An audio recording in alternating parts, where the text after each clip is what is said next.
think you just bought your fourth property, right? Yeah. I can give a quick context. I was on here like 2 years ago now with Tom. So quick update since then. So I'm engaged. So my fiance Maggie and I, we bought a place in 2019 in Waterloo. So that place was 2 units. It was intentional to live in one, kind of rent the other one, house hack.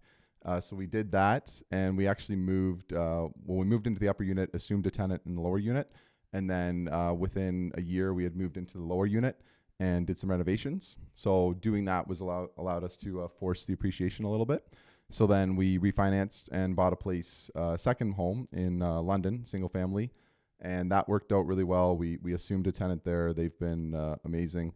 And then just over kind of the COVID real estate market pump, we were able to refinance that place the end of 2020.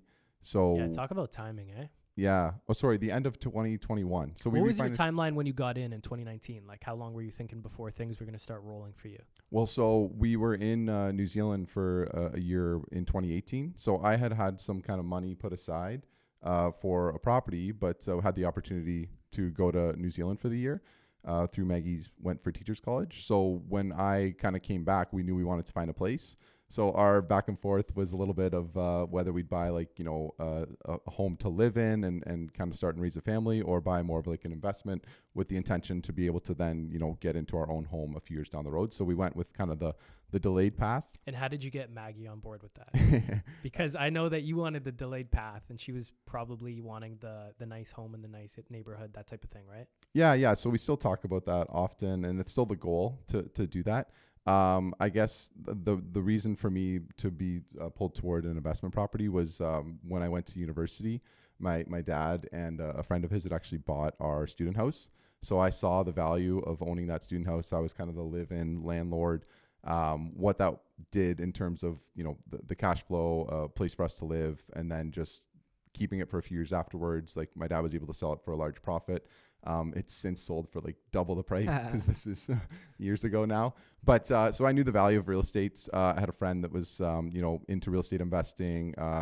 So I bought that real estate, the investment before kind of coming across Rockstar. And then obviously now with like being surrounded by other investors, you totally. realize. So it sounds like you had a bit of a foundation and idea of real estate before you brought that first property, and that's how you made that decision. Yes. Okay. Yeah. And then, so going back to where we were at then, so we bought the second property. We didn't really have to do any forced depreciation on that. It was just the market that went up in value quite a bit. So we refinanced it. We actually didn't even refinance it at like probably what the full market value was at the time. And then we used that to buy a third property just at the start of this year. And then the fourth property it's a family joint venture. So my sisters and my dad has kind of been involved along the way, but my sisters were able to contribute some equity or some cash, and then I was able to I'm the active partner.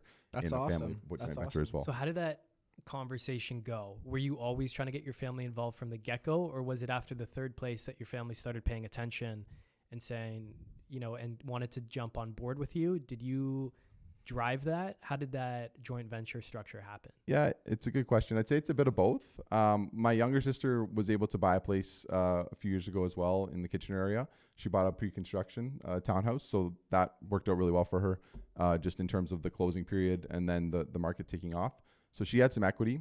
And then my older sister also just had some cash aside, and it's a way for her to kind of get into the market as well. So my dad's motivation was to kind of set us all up for the long term.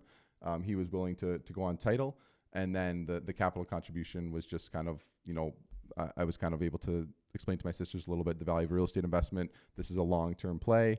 In 5 years, we'll have options. We can look at selling it. We can look at refinancing it, pulling out kind of any of your down payment, and then having options from there. So cool. That's a cool family project for you guys to kind of work together, grow together.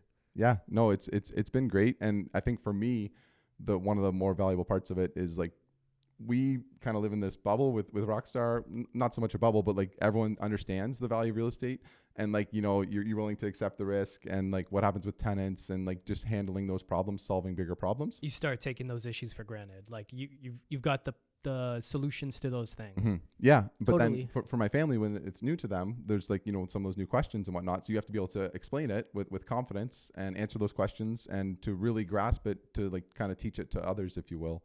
Is it's really valuable. Yeah, it can definitely be more difficult to explain kind kind of the problems that the other people are asking and answer those questions clearly so they have enough confidence to do a JV with you. So it seems like you did that well. Yeah, definitely. Like I think of back of very first, like, tenants send you a text and maybe something's gone wrong that's minor. It's like, you're very tense. You're like, what do I do? Like, oh no. Yeah. And then now you get to the point after you've got a few properties and you've done it for a few years, you just learn to kind of solve you're comfortable with it. And now you know what the next step is to take. Totally. Yeah, you build that confidence and you build that momentum. Yeah, that's where I love, like, I know Tom, Nick, they talk about a lot of the time, like investing in real estate is kind of like personal development in itself, because you need to be able to handle these curveballs that come up and not panic, sit back, take a step back, look at the big picture, treat people with respect, right? When you're dealing with tenants, when you're dealing with prospective, like, buyers, sellers, everything like that. So I love that part of real estate as well. Where is that fourth property that you guys just purchased? So the new properties we've bought are in Sarnia. So we were because we're kind of Kitchener-Waterloo area. London is where I went to school, so I was familiar with that market.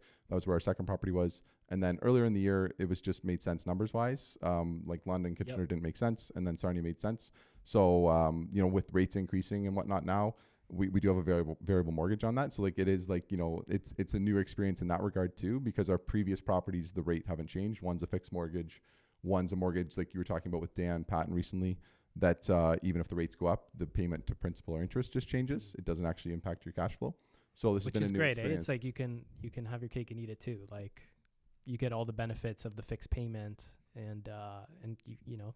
Yeah.